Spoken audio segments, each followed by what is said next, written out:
Hello everybody, how are you all? Welcome back to my YouTube channel. Hope the preparation is high.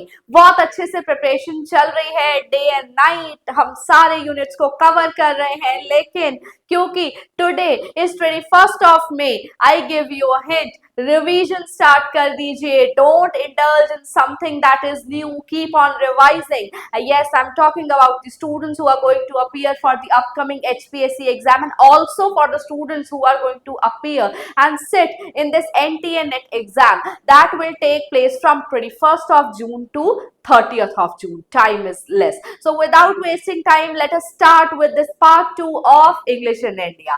English in India part 1, we have already discussed Macaulay's minutes up till 1835. We have taken up the debate of Orientalists and Anglicists. We have also discussed many major pointers, and we have studied it in point to point way, in a flow chart way, and I am going to take up that flow chart forward. So as we have seen, 1835 is a crucial year as Macaulay's minutes were passed on the date. Comment section is open for you. कौन सी date को Macaulay का minute जो है वो publish किया गया था in the year 1835? It's a PYQ, I tell you. So English को इंडिया में एस्टेब्लिश कर दिया गया था. तो अब यहाँ पर रिएक्शंस तो आने ही थे. So first reaction is of Raja Ram Mohan Roy.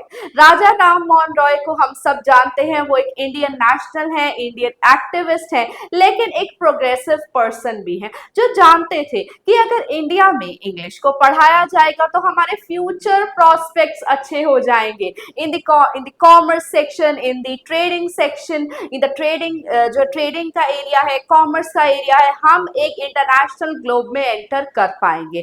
उन्होंने बिल्कुल ओरिएंटल वे से, ऑक्सीडेंटल वे से भी जरूर देखा है, लेकिन उनका ये जो इंग्लिश को लेकर पर्सपेक्टिव है, लैंग्वेज को लेकर, ग्लोबल स्फीयर को लेकर, ये बहुत ज्यादा प्रोग्रेसिव है, क्योंकि ये खुद भी हमारे ट्रेडिशनल जो इल्स रहे हैं, ट्रेडिशनल जो प्रैक्टिसेस रही हैं, सुपरस्टिशियस प्रैक्टिसेस रही हैं, उन्हें क्रिटिसाइज करते आए हैं. जैसे एक सती प्रथा, उसे ये क्रिटिसाइज करते आए हैं. तो इंग्लिश को इन्होंने एक प्रोग्रेसिव वे से लिया है, मॉडर्न डे सब्जेक्ट्स को फेवर किया है, और खुद इंग्लिश टीचिंग को, इंग्लिश लैंग्वेज को, इंग्लिश एजुकेशन को फेवर करते हुए PYQ लेटर लिखा है लॉर्ड एमहर्स्ट को, talking about the English education, about the implementation of English education in India. तो राजा राम मोहन रॉय इंडियन एक्टिविस्ट होकर फेवर कर रहे हैं, क्योंकि he has the progressive overview of the things.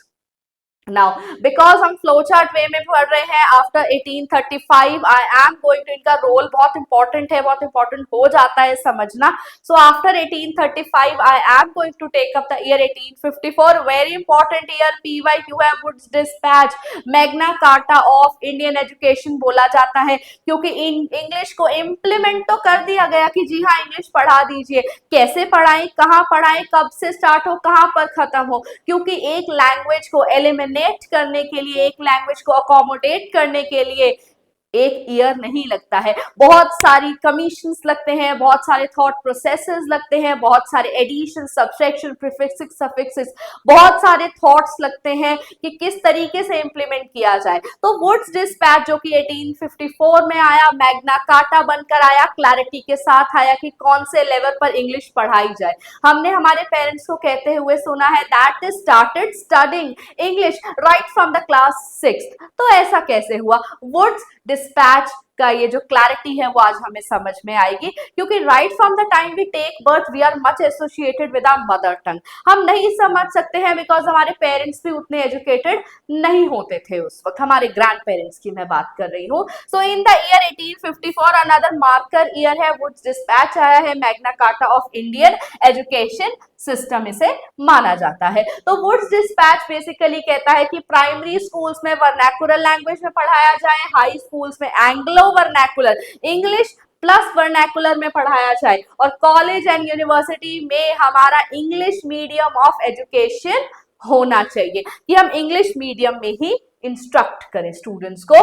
After that Wood dispatch इस चीज की बात करता है, बाद में बात करता है कि यूनिवर्सिटीज की एस्टेब्लिशमेंट होनी चाहिए in the 3 presidential regions, that is Calcutta, Bombay and Madras. Question आ सकता है, ये वुड्स डिस्पैच की बात मैं कर रही हूँ। इस वुड्स डिस्पैच में वोकेशनल एजुकेशन को भी टेकअप किया गया है, वुमेन की एजुकेशन को, मुस्लिम एजुकेशन को, हर ओवरऑल एक मैग्ना कार्टा कहा गया है। तो ये मैग्ना कार्टा है भी क्योंकि it touches upon each and every issue that was prevalent that during that time related to education. तो एक क्लैरिटी मिल गई थी। और जो नेक्स्ट कमीशन वुड्स डिस्पैच के बाद हमारा आता है Hunter commission in the year 1882, 1835, 1854, 1882। Hunter commission देखता है कि क्यों वुड्स डिस्पैच को अब तक इंप्लीमेंट नहीं किया गया है। अगर इंप्लीमेंट किया गया है तो उसका सक्सेस रेट क्या है, इंप्लीमेंटेशन का लेवल क्या है। तो ये बात करते हैं education for all, moral education की बात करते हैं। During this time after this commission Punjab university and Allahabad university establish की गई थी। 1904 इंडियन यूनिवर्सिटीज एक्ट आता है जिसमें वीसी की अपॉइंटमेंट, रजिस्ट्रार की appointment, departmental study, research centres, उन सब की बात की गई है। 1912 is our Gokhale's bill. I am not running I am because time is short, हमें शॉर्ट टाइम में सब कुछ कवर करना है। तो ये फ्लो चार्ट को आप नोट डाउन कर लीजिए, वीडियो को पॉज कर लीजिए ताकि आपके पास एक हैंड रिटन फ्लो चार्ट हो, what comes after what type. So 1912 में हमारा गोखले बिल आता है जो कि nationalism, nationalistic point of view से प्राइमरी एजुकेशन को देखता है कि हमें हमारी चीजें पढ़ाई जाए, हमें महात्मा गांधी के बारे में पढ़ाया जाए, हमें हमारा जो नेशनल, हमारी जो हिस्ट्री है उसे भी टेकअप किया जाए, अलॉन्ग विद हमारी जो नेशनल लैंग्वेजेस रही है, रीजनल लैंग्वेजेस रही है, हमारा जो एक जियोग्राफिकल स्ट्रक्चर है। तो नेशनलिस्टिक फर्वर को ये बढ़ाना चाहते थे कि हम इंडियंस हैं। सो 1917 कैलकाटा कमीशन और सैडलर कमीशन, इस पर भी आ सकता है कि हम सैडलर कमीशन को और किस नाम से जानते हैं, कैलकाटा कमीशन, और वाइस वर्सा कि कैलकाटा कमीशन को हम किस नेम से जानते हैं, Sadler commission. After Sadler commission we have Hartog committee, Abbott Wood committee, university education commission. ये क्वेश्चन PYQ है। 1948 में कौन सा कमीशन पास हुआ है, 1947 year of independence. Just after that we have Radhakrishnan commission जिससे हमारा टीचर्स डे मनाया जाता है। तो Radha Krishnan commission. So 1966 we have Kothari commission and then the very important commission. अब इसके बाद कुछ प्रॉब्लम्स आनी स्टार्ट हुई थी और वो क्या थी, English speakers and non English speakers. ये भी प्रॉब्लम एक आ गई थी क्योंकि कुछ लोग जो पढ़ रहे थे इंग्लिश में पढ़ रहे थे तो नॉन इंग्लिश नेटिव स्पीकर्स भी थे, कुछ नॉन इंग्लिश स्पीकर्स भी थे। तो यहाँ पर एक प्रॉब्लम और आ गई थी, आफ्टर इंडिपेंडेंस किसे हमारी ऑफिशियल लैंग्वेज बनाया जाए और से हमारी एसोसिएटिव लैंग्वेज बनाया जाए। जब देखा गया पैरानॉमिकल आई व्यू से देखा गया, पैरानॉमा से देखा गया तो हिंदी स्पीकर्स बहुत ज्यादा हैं। अगर हिंदी को हम अपनी ऑफिशियल लैंग्वेज बनाते हैं तो हमारी दूसरी लैंग्वेजेस कहाँ हैं, जो साउथ की लैंग्वेजेस हैं, तो they could not understand Hindi. तो यहाँ पर एक म्यूचुअल डिसीजन लिया गया, वो क्या था कि हिंदी हमारी ऑफिशियल लैंग्वेज रहेगी, साथ साथ हमारी इंग्लिश हमारी ऑफिशिएटिंग एसोसिएट लैंग्वेज रहेगी।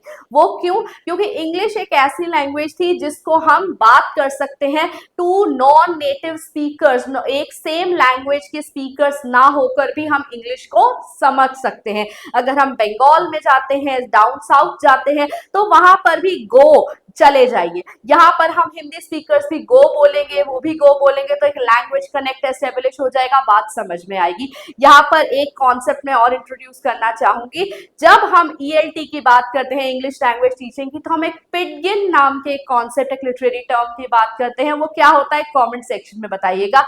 पिडगिन, क्रियोल, ये जो इडियोलेक्ट, ये कुछ ऐसी टर्म्स है जो बहुत इंपॉर्टेंट है हमारे लैंग्वेज लिंग्विस्टिक्स वाले सेक्शन की। तो यहाँ पर उस चीज को माइंड में रखते हुए इंग्लिश क्योंकि अब समझ में आ रही थी, पढ़ रहे थे, हमारे को एक मीडियम ऑफ इंस्ट्रक्शन था, मीडियम ऑफ लैंग्वेज था, हमारी बुक्स इंग्लिश लैंग्वेज में थी, तो हिंदी एंड इंग्लिश को, हिंदी को ऑफिशियल लैंग्वेज बनाया गया और इंग्लिश को एसोसिएटिव लैंग्वेज बनाया गया। आफ्टर दैट ट्रांसफॉर्मेशन आया NEP 20 new education policy 2020, very important. हर तरीके से ये NEP 2020 इंपॉर्टेंट है बिकॉज ये पेडागोजिकल स्ट्रक्चर 5+3+3+4 की बात करता है। कोई सेपरेशन नहीं है, आर्ट वाला बच्चा साइंस पढ़ रहा है, साइंस वाला बच्चा आर्ट पढ़ रहे हैं। जो आर्ट स्टूडेंट्स BA में एडमिशन ले रहे हैं वो NEP 2020 के थ्रू पढ़ रहे हैं या किसी भी ग्रेजुएशन कोर्स में ले रहे हैं।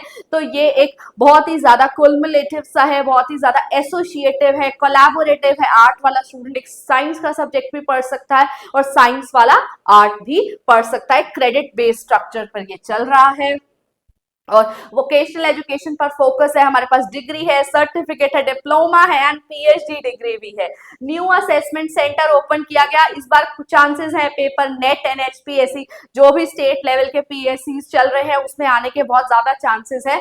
न्यू असेसमेंट सेंटर बनाया गया परख, जो कि NEP 2020 के बाद एस्टेब्लिश किया गया है। Performance assessment review and analysis of knowledge for holistic development. यहाँ पर एक्स्ट्रा करिकुलर भी उतना इंपॉर्टेंट है जितना करिकुलर इंपॉर्टेंट है। आप 1 ईयर करने के बाद सर्टिफिकेट ले सकते हैं, डिप्लोमा ले सकते हैं, डिग्री ले सकते हैं। तो जो होलिस्टिक डेवलपमेंट की बात की गई है उसको बहुत ज्यादा NEP 2020 फेवर करता है।